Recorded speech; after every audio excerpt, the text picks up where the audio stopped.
Mutton குழம்பு தாங்க இன்றைக்கி வீட்டில். சண்டே காலையில் மட்டன் குழம்பு இட்லி, இல்லை சிக்கன் குழம்பு இட்லி, ஏதாவது ஒரு கறி குழம்பு இட்லி இருந்தால் தாங்க காலையில் ஞாயிற்றுக்கிழமையும் நம்மளுக்கு பூர்த்தி அடையுது. குக்கர் வச்சு கொஞ்சமாக எண்ணெய் விட்டுருக்கேன், ஒரே ஒரு ஸ்பூன் எண்ணெய். எதுக்குன்னு கேட்டிங்கன்னா, இந்த மட்டனை அதில் லேசாக வதக்க போகிறோம்.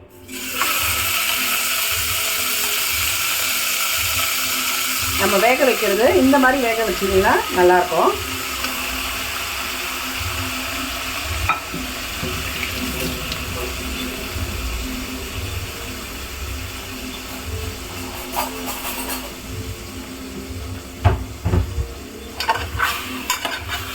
நம்ம ஒவ்வொன்றையும் ஒரு மாதிரி டிஃப்ரெண்ட்டாக மெத்தடில் சமைப்போம். இதையே 2-3 இருக்கும். நம்ம மட்டன் குழம்பையே அப்படியே வேக விட்டு தாளிச்சிருக்கோம். எதுக்கு தாளிப்பே கிடையாது, அப்படியே ஒவ்வொன்றா போட்டு குழம்பு வச்சுருக்கோம். வெறும் இஞ்சி பூண்டு மட்டும் போட்டு குழம்பு வச்சுருக்கோம். அப்புறம் வேக வச்சு தாளிச்சிருக்கோம். எத்தனையோ மெத்தட் இருக்குங்க சமையலில். அதில் இதுவும் ஒரு மெத்தடு.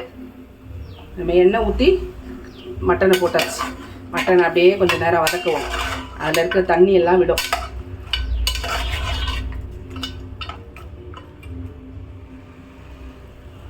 கறி கொஞ்சம் வதங்கட்டும். அதுக்குள்ளே நம்ம இதுக்கு குழம்புக்கு தேவையான மசாலா அரைச்சின்னு வந்துடலாம். நான் ஆல்ரெடி இஞ்சி பூண்டு எப்பயுமே அரைச்சி வச்சுப்பேன் இல்லையா, நானே சொல்லியிருக்கேன்ல வீடியோவில். அதில் 1.5 ஸ்பூன் பூண்டு, 1.5 ஸ்பூன் இஞ்சி எடுத்திருக்கேன்.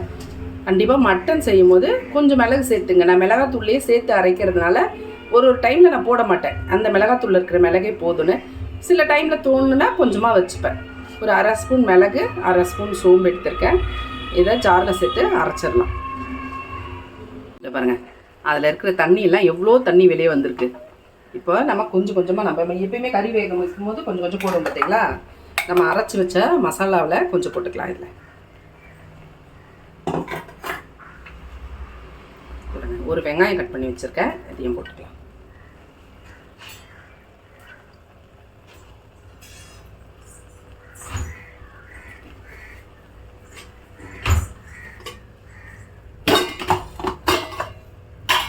மஞ்சத்தூள் கொஞ்சம் போட்டுக்கலாங்க, ஒரு 1/4 ஸ்பூனு மஞ்சத்தூள். நம்ம வீட்டில் அரைச்ச குழம்பு மிளகாத்தூள் ஒரு 1/2 ஸ்பூனு.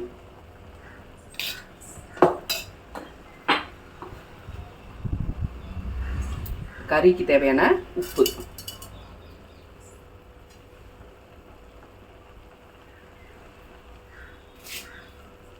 கொஞ்சமாக கருவேப்பிலை கழுவி வச்சுருக்கேன், கருவேப்பிலை போட்டுக்கலாம்.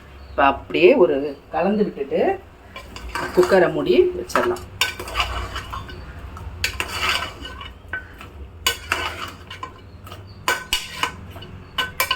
நல்லா வாசனை வருதுங்க. இது மிக்ஸ் பண்ணும்போதே கறி குழம்பு வாசனை நம்மளுக்கு வந்துடுச்சு.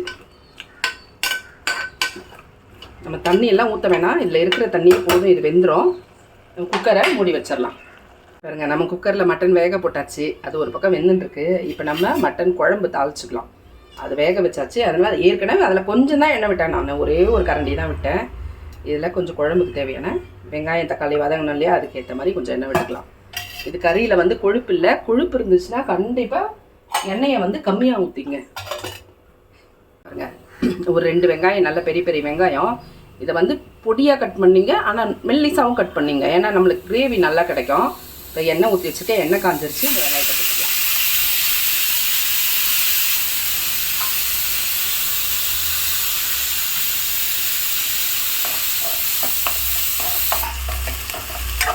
குழம்புக்கு எப்பயுமே வெள்ளாட்டு கறி வாங்குங்க. செம்பரி ஆட்டு கறி வந்து குழம்போட டேஸ்ட்டை கம்மி பண்ணிடும். நம்ம பிரியாணிக்கு வந்து செம்பரி ஆடு போடலாம். குழம்புக்கு வெள்ளாட்டு கறி தான் சூப்பராக இருக்கும். நாங்கள் பிரியாணிக்கே ஆனால் செம்பரி ஆடு நாங்கள் போட மாட்டோம். எங்கள் வீட்டில் எல்லோரும் வந்து வெள்ளாட்டு கறி தான் பிடிக்கும், செம்பரி ஆடு பிடிக்காது யாருக்குமே. அதனால் நீங்கள் 1000 பேர் பிரியாணி செஞ்சாலும் சரி, 100 பேருக்கு பிரியாணி செஞ்சாலும் சரி, நம்ம வீட்டில் வெள்ளாட்டு கறி தான் போடுவோம்.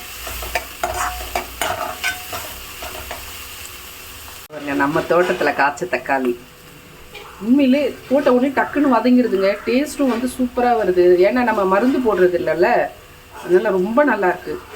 இப்போதைக்கு தக்காளி, கீரை, ஒரு 4-5 வெண்டைக்காய், கத்திரிக்காய் இப்போ தான் விட்டு இருக்குது. பூவெலாம் நல்லா பூ, செண்பகப்பூ, ரோஸு, பட்டி ரோஸ்லாம் நிறையவே பூக்குது. உங்களுக்கு ஒரு நாளைக்கு காட்டுறேன் மாடி தோட்டத்தை. கொஞ்சம் கருவேப்பிலை போட்டுக்கலாங்க. இந்த குழம்புக்கு வந்து வெங்காயத்தை கொஞ்சம் நல்லா வதக்கணும். நம்ம நல்லா இந்த வெங்காயம் நல்லா வதங்கி நல்லா அந்த கலர் வரணும்.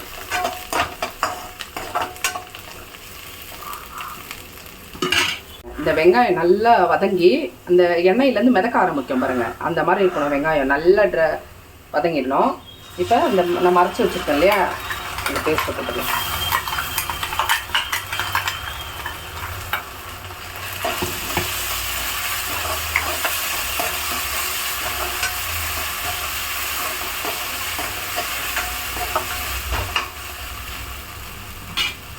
நல்லா பச்சை வாசனை போக வதக்கணுங்க. இஞ்சி பூண்டு பச்சை வாசனை வரவே கூடாது. இதில் பார்த்திங்கன்னா எல்லாமே நல்லா வதக்கியிருக்கணும். நம்ம கறியுமே எண்ணெயில் வதக்கியிருக்கோம். எல்லாமே ஒரு குழம்புக்கு எதுவுமே வதக்காமல் வைக்கிற குழம்பு இருக்குது. இந்த குழம்புக்கு வந்து இந்த மெத்தடுக்கு வந்து எல்லாமே நல்லா வதக்கி வைக்கணும் குழம்பு. அது அப்போ டேஸ்ட் வேறு மாதிரி இருக்கும். அது நம்ம கறியை மட்டும் வதக்கிட்டு எண்ணெயில் இதெல்லாம் சரியாக வதக்காமல் குழம்பு வச்சுன்னு வச்சிங்களேன், அந்த ஒரிஜினல் டேஸ்ட் கிடைக்காது. எல்லாமே நல்லா வதக்கணும். தேங்காய் சேர்க்காத வதக்கி வச்ச மட்டன் குழம்பு, மட்டனை வதக்கி வச்ச மட்டன் குழம்பு. தேங்காய் சேர்க்கல. இல்லை உங்களுக்கு தேங்காய் சேர்க்க பிடிக்காதுன்னா அவங்களுக்கெல்லாம் ரொம்ப பிடிக்கும் எங்கள் சமையல்.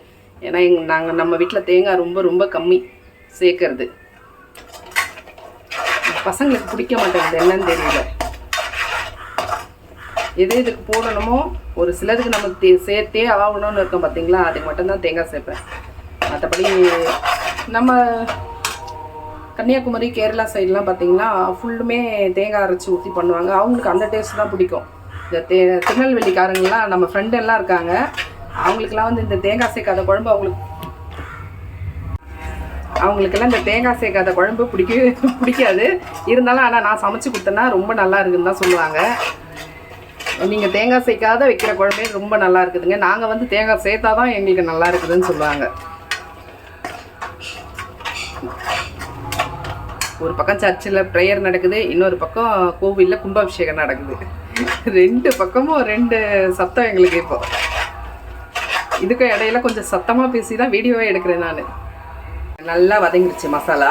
இப்போ வந்து தக்காளியை நம்ம கட் பண்ணி வச்சுருக்கேன், தக்காளியை சேர்த்துக்கலாம்.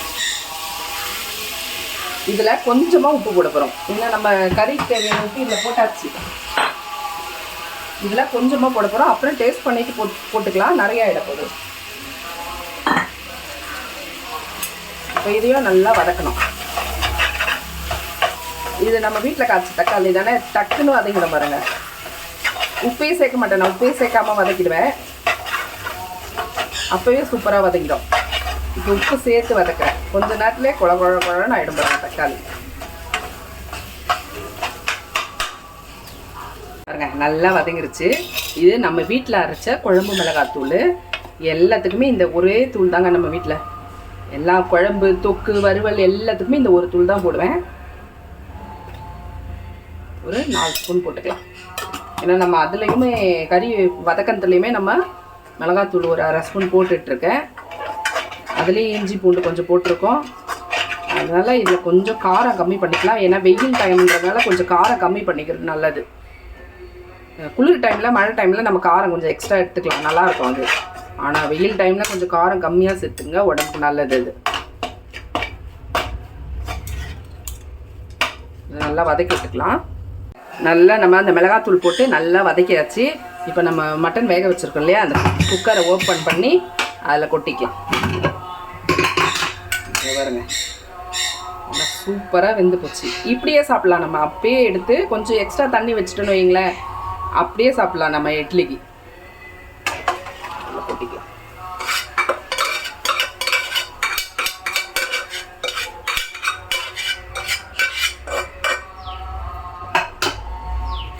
இந்த தண்ணி நம்மளுக்கு பத்தாது, கொஞ்சம் எக்ஸ்ட்ரா நம்ம தண்ணி குக்கரில் வச்சு கொஞ்சம் சூடு பண்ணி இதில் ஊற்றிக்கலாம்.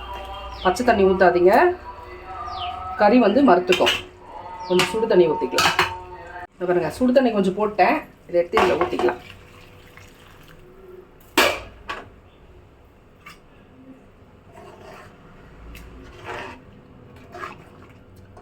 கொஞ்சம் மிக்ஸ் பண்ணி விட்டுருங்க. மிக்ஸ் பண்ணிவிட்டு உப்பு எல்லாம் கரெக்டாக இருக்கான்னு நம்ம பார்த்துக்கலாம்.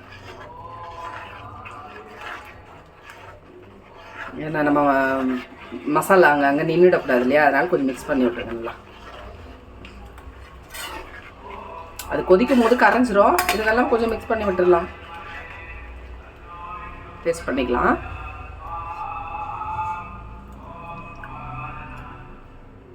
உப்பு காரெல்லாம் கரெக்டாக இருக்குங்க. குழம்பு கொஞ்சம் கொதிக்கிட்டோம், ஏன்னா நம்ம மசாலாவும் நல்லா வதக்கிட்டோம், கறியுமே அதில் நல்லா வதங்கி போச்சு. அதனால் நம்ம கொஞ்சம் நேரம் கொதிக்க விட்டுட்டு ஆஃப் பண்ணிவிட்டு சாப்பிட்லாம்.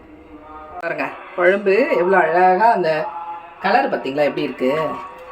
நம்ம நல்லா வதக்கி வச்சதுனால அந்த கலரு டக்குன்னு கொஞ்ச நேரத்துலேயே அந்த எண்ணெய்லாம் நம்ம ஊற்றின கொஞ்சம் எண்ணெயும் மேலே பெரிய ஆரம்பிச்சிச்சு. பாருங்க இந்த மசாலாவை நல்லா வதக்கிட்டோம்னாலே குழம்பு நல்லா இந்த மாதிரி வந்துடும். லாஸ்ட்டாக கொஞ்சம் கொத்தமல்லி போட்டுக்கலாம்.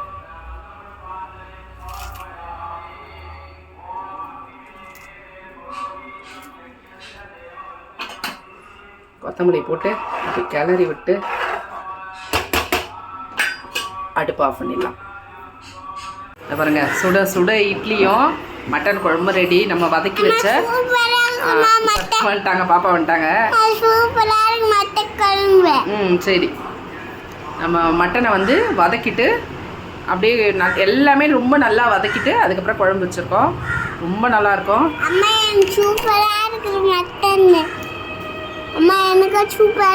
குழம்பு சூப்பராக இருக்குது.